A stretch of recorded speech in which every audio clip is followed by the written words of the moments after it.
heureuse, bienheureuse, et nous n'avons pas d'autres mots superlatifs pour dire quelle est cette grâce, quelle est cette gloire qui entoure cette femme, fille d'Israël, vivant à Nazareth, dans l'humilité de sa condition et qui est maintenant élevée en ce jour. Dans la proclamation de ce dogme qui fait d'elle la première qui atteint ce terme de ce pèlerinage. Alors je salue au passage toutes les Marie, Myriam,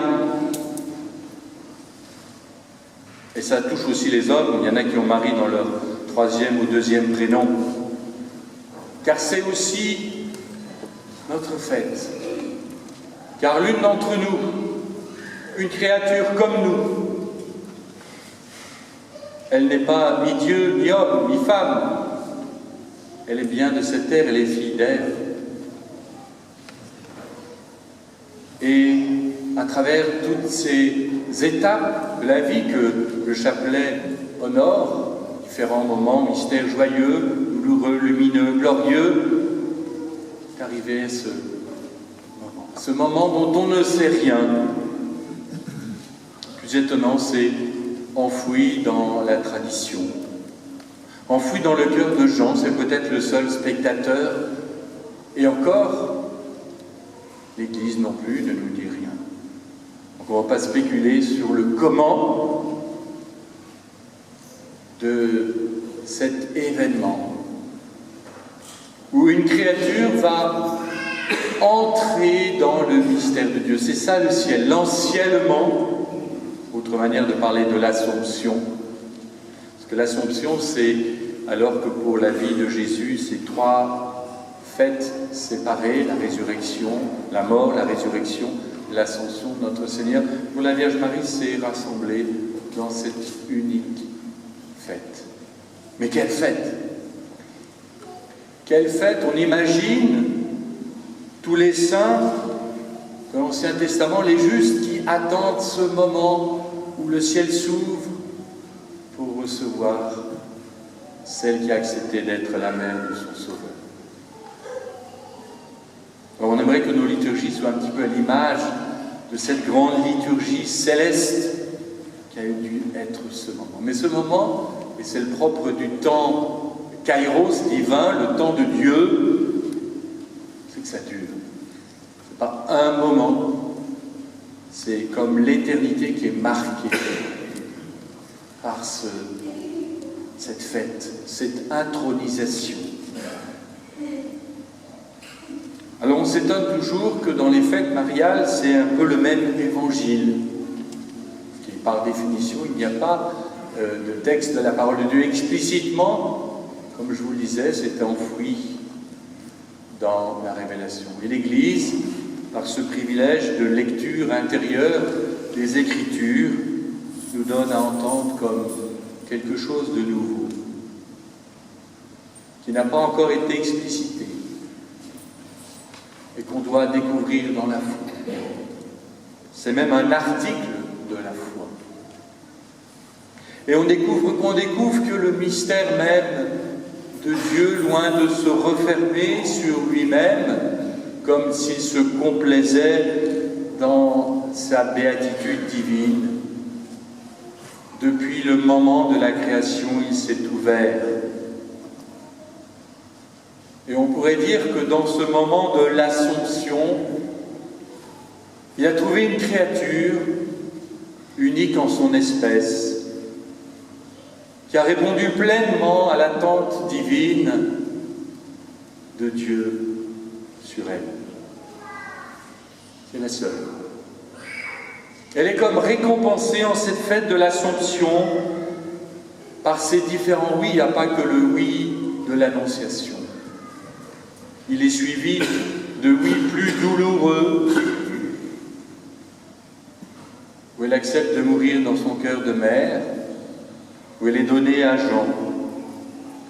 Et elle vit dans cet exil, vivant elle-même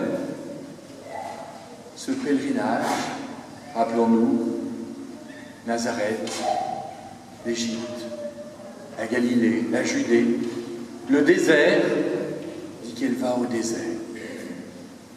Mais elle est elle-même un désert, tant elle est silencieuse. Le Seigneur parle, rappelons-nous le livre d'Osée, il va séduire au désert pour parler à son cœur. Quelle était cette dernière partie de la vie de la Vierge Marie qui a duré un temps, deux temps, la moitié d'un temps long, autrement dit, mais un temps qui est habité par cette hâte de retrouver celui que son cœur aime depuis le début. C'est une hâte.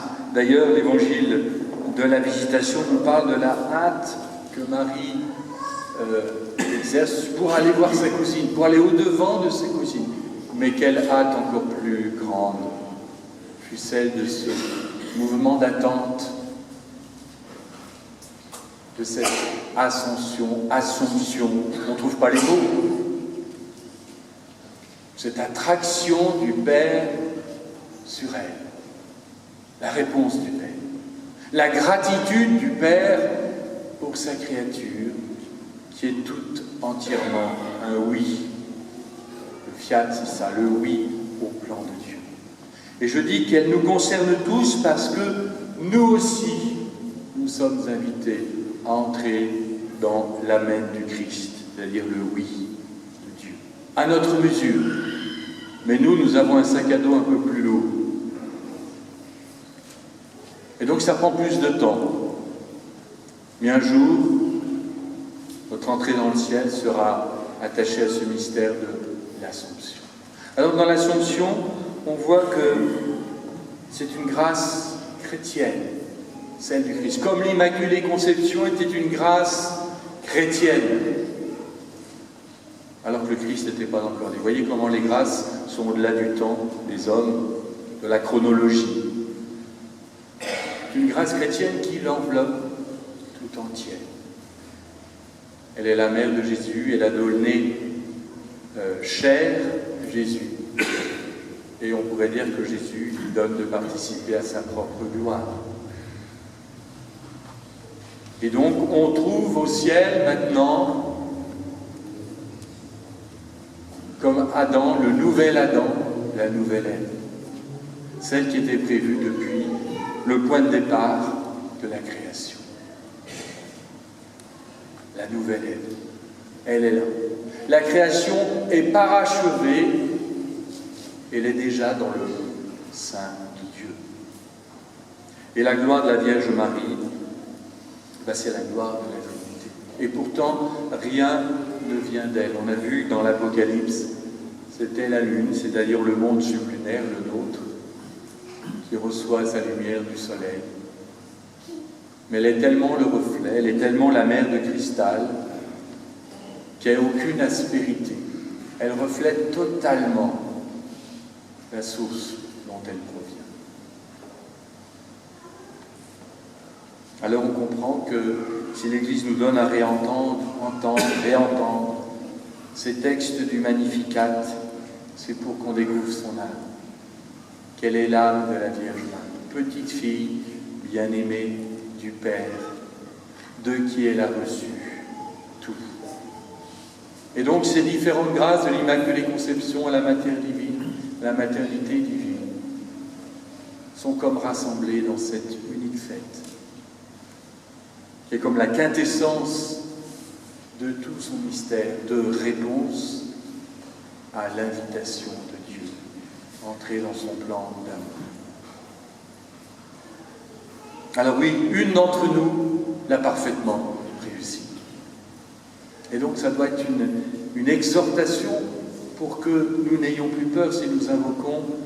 Et hier soir, on a insisté sur la première partie du « Je vous salue Marie ».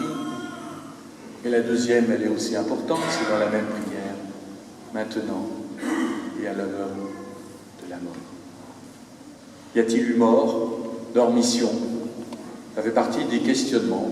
On pourra interroger le Seigneur, on pourra voir le moment venu. Donc on instant nous croyons. Et nous croyons que la mort est comme dépassée dans ce moment ultime d'entrer dans la gloire de Dieu. Entrer dans la gloire de Dieu, ça nous fait toujours un peu peur, parce que c'est tellement grand que ça nous dépasse. Et nous voyons surtout cet abîme qui sépare le monde des hommes, comme il y a un abîme qui sépare la lune du soleil, la création de Dieu.